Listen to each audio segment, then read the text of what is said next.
Šiandien kalbame apie vieną iš tyliųjų, bet ištvermingųjų liudytojų, atnešusių savo gyvenimo ir tikėjimo auką.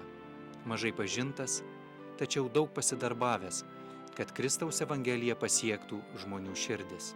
Nepabūgęs kalėjimų, o tik dar labiau užgrūdintas kalinio lemties, arkivyskupas Teofilis Matulionis sušvito kankinio auka tautos Golgotoje.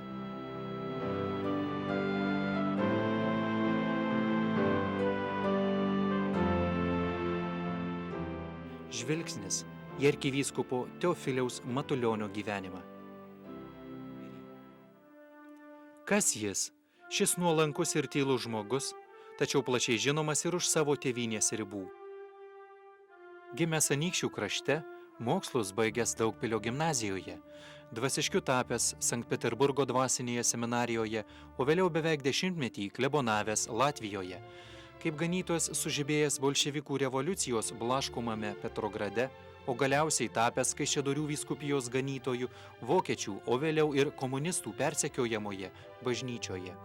Toks arkivyskupo Teofiliaus Matulionio gyvenimas savo kontrastais toli pranaukstantis ramę ir patogią kasdienybę, ypač turint omenyje nuolatinius persekiojimus ir 3 įkalinimus Maskvos, Solovkų ir Vladimiro kalėjimuose, kur praleista 16 gyvenimo metų. Paliko jis man nepaprastą įspūdį visą laiką, taigi kaip nuostabiai kilni asmenybė.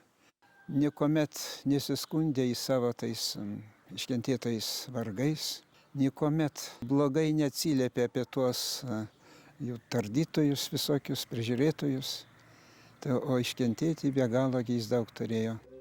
Kaip biblijinis Dovydas kovoje prieš Galijotą, savo gyvenime ginkluotas tik tikėjimu ir pasitikėdamas Dievu, Teofilius Matulionis dvasinėje kovoje ne tik pats atsilaikė prieš brutalią jėgą ir ideologiją, bet ir skynė kelią laisvės ir tiesos išsiilgusiems.